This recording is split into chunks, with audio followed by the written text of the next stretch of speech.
this job when you have no understanding of people at all?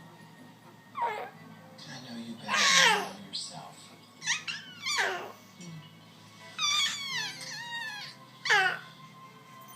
And you don't know me at all. Well, you should be heading home soon. I'd stay out of my way if I were you.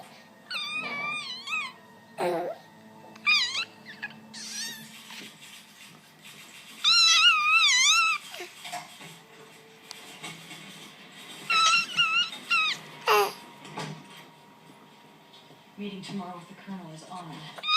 Prince is in federal custody. There wasn't a setup in the first place. What are the odds of him keeping his mouth shut? I listened to the Gad buddy last night. And?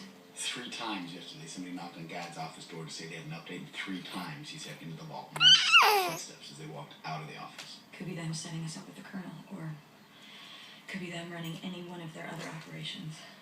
Yeah. If this goes bad, you need to be out of town somewhere with the kids.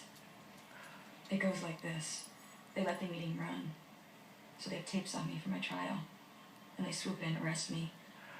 Maybe they rip the disguise off me then, maybe wait till the interrogation later. Normally we'd have a couple of hours, maybe days before they ID me. But now, we have till Stan Beeman gets his first look at me. You have to be already gone. Get the kids to Canada. Contact the resident juror there. That's fine.